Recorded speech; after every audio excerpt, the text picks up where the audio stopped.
Hello, and welcome to an audio-only review for BioShock on PC.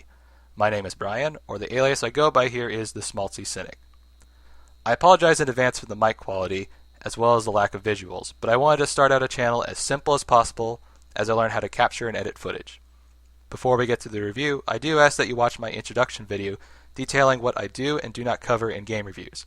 It may answer any questions you may have, and if it's too long, there are timestamps for any relevant information you just want to find out. With all that being said, I hope you enjoy my commentary, and I thank you for listening. If you have any feedback or suggestions, I would gladly appreciate it. BioShock is often lauded as one of the pinnacles of FPS RPGs, as well as one of the finest video game narratives ever told. Although the game is essentially a spiritual successor to the System Shock franchise, the consensus from journalists and consumers alike is that it's a modern classic. However, it's interesting to see how both its narrative and gameplay elements have not aged as gracefully after a decade, and it's possible fans have misremembered its many flaws. But don't think that this is a horrible game. Far from it. Rapture is one of the most well-polished atmospheres ever created.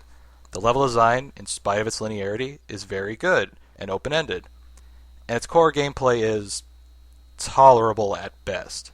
The problem is none of the qualities that elevates the game into its supposed greatness excuses its many flaws. Even worse, when fans would later admonish the series for its many flaws, they forget where they originated. Before we can actually talk about the game, I do want to mention the horrendous PC version. Now, whether this is a direct result from the Games for Windows Live decoupling, I don't know, but it doesn't excuse the constant crashes, the inability to change your FOV in-game, or even the audio not responding. However, I have provided a link to a post that can solve most of the game's issues. The one issue I couldn't find a solution for, and I'm not sure what is the root cause of it, is any nausea you may feel when you turn up the mouse sensitivity. Now, this could be a direct result from the claustrophobic environments, or the art style with a little motion blur, but I don't think it's the FOV because I was able to tweak the game to have a 90 FOV and I still suffered from it. It could even be the low gun recoil throwing me off, or some mouse acceleration I'm not aware of. But if you don't want to deal with any of this configuration nonsense, or the low aiming speed is too much, then I would suggest you wait for the BioShock remasters coming soon, which are free if you own the first two games. Now, whether or not their prices will be equivalent, I don't know, but they should be because this port is absolutely atrocious. When it comes to the core gameplay of BioShock, it suffers from only two major issues. For one, it doesn't have the dual-wielding system of BioShock 2 and Infinite, where you have plasmas in one hand and your gun in the other. But the other mistake, which I find more egregious, is the amount of unnecessary fluff that takes away from the survival horror experience. Now, the former issue can be excused for being the first in its series. However, it's the latter aspect that I cannot so easily overlook, and it's namely the crafting system and the camera research system. Both of these inclusions are to the detriment of the gameplay, because as you play, they become ever so more mandatory as the game gives you less ammo, more junk items to craft, and the enemies become more bullet spongy if you don't max it out ASAP. The problem with the system is it's a grind where a grind is not needed. And in fact, that was what kept me from wanting to replay the game for years. But when I replayed it recently, I found that if I maxed out that research tree from the get-go, by the time I got to Andrew Ryan, I would never need the camera ever again, which highlights how utterly worthless it is in the grand scheme of things. So while the problem isn't as bad as I remembered it to be, I think the game would be a better survival horror experience if it tossed away the camera system and opted for better resource management, even if we had to keep the crafting system in place, and if it had better fixed damage values for enemies. The game would be a better FPS for it, and the game would be more honest about what it really is. The funny thing is, when you look up the Wikipedia page for BioShock, the game actually accurately describes what it is. It's a first-person survival horror experience. And yet if you look on Steam pages and other journalist sites, they always cite this as a FPS RPG game. Now, I know this question is often one more of semantics, but I have to ask, to illustrate a point, in what way is BioShock 1 an RPG other than streamlining the role-playing mechanics from its predecessor? To give you some insight, System Shock 2 focused on specializing builds around weapon types, psionic abilities, and or attributes like hacking or research. You had the ability to shape your character from the introduction, and throughout the game you could change it with manual modules given to you to suit your playstyle. But they didn't explicitly limit you on what you could do. BioShock, on the other hand, strips all those complexities away with its plasmids and gene modifications, which offers an illusion of role-playing experience. You will get all the weapons in every single playthrough, yes, but it's the gene mods that are the weirdest thing. See, the way that BioShock 1 works is they offer these gene mods, which are basically perks if you don't know, that specialize in a specific condition, such as decreasing the difficulty of safes or increasing the power of your wrench. Now, while there are so many mods out there that it makes it impossible to equip them all, the problem is those categories limit your potential. You will always have 5 security-related mods. You will always have 5 combat-related mods, etc., etc. In contrast, BioShock 2 gives you 20-plus gene mod slots, but they don't limit your categories, so you can truly make whatever specialist build you want. And that's the difference. In BioShock 1, you're a jack of all trades, master of all, specialist of none. So, when I ask the question, how much of an RPG is BioShock truly, I have to wonder what's the difference between BioShock's role-playing elements and Far Cry's perk system of today. Content is still gated by placing plasmids and mods in specific locations, which some of them can be in the endgame, so you will never use them throughout your experience. So it's stilting your capabilities. And it's one of the many instances of the game where I have to wonder how influential BioShock has been on modern games, for the better and for worse. BioShock's role in influencing games is undeniable. But what is more interesting is realizing what has been forgotten as to why the aspects of BioShock were so enrapturing. For starters, there is the usage of audio logs. Recorded messages are now the butt of jokes in all horror games. But their inclusion here was to keep the horror elements of the game without littering NPCs everywhere or to bore the player from the lack of interactions. They told the player of what could not be gleaned from the environments, as they provided a contrast to what the player finds.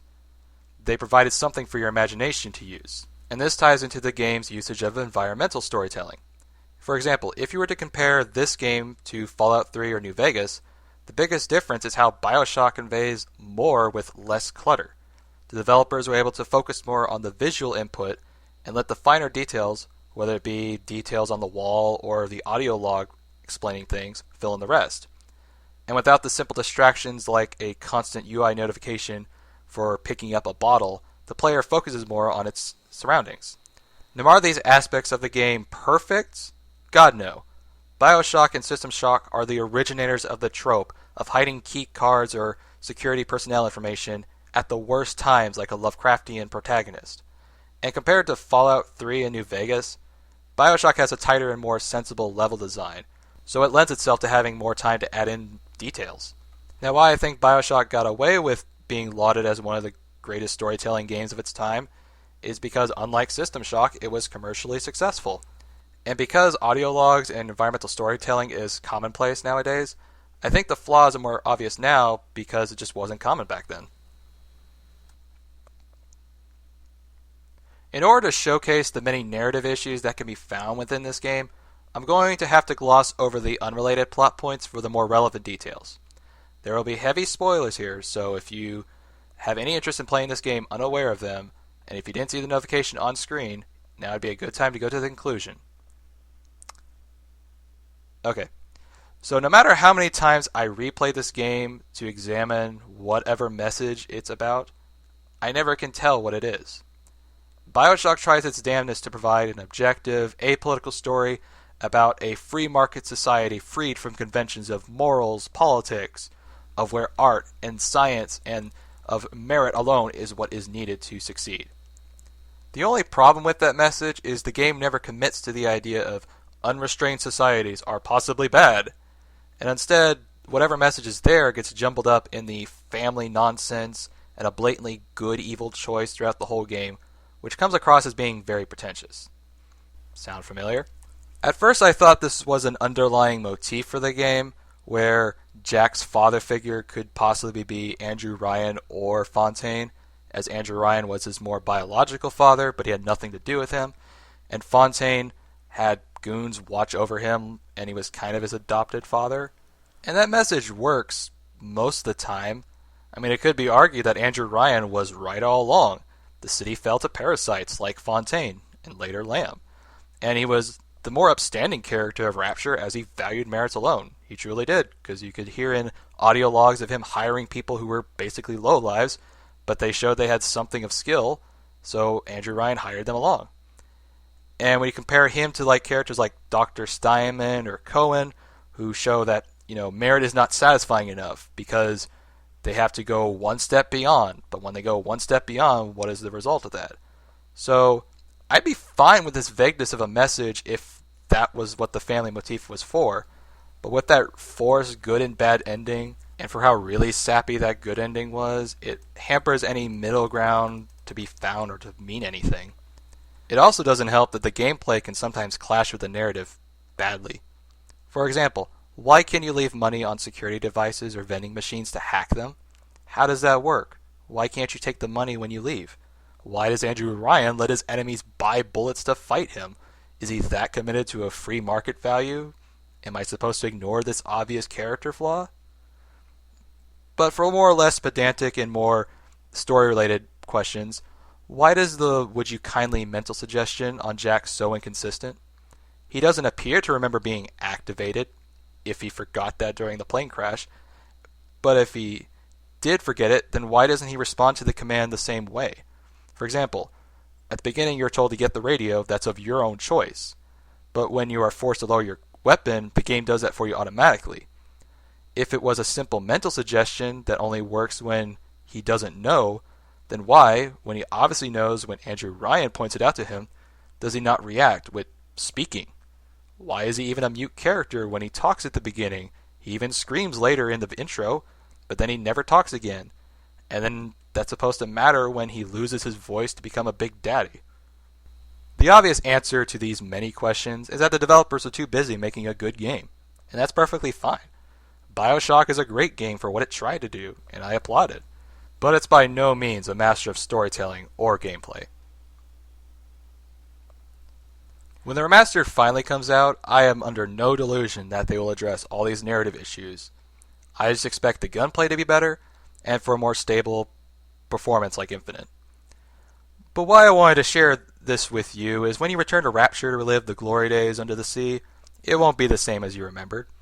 Games have come a long way from BioShock in both gameplay and narrative and the struggle between it. And the only way we learn better is to learn where we made mistakes behind us. Thank you for listening and coming to the end of the video. I appreciate that you took the time to listen to it all, and I hope that you learned something or had something thought-provoking come from all this. But if you would be pleased, I'd like to have a comment or some sort of feedback just to know how well this came, because this is actually my first audio recording review, so I imagine I made a bunch of errors somewhere. So any feedback that's honest is always appreciated, and thanks again for listening.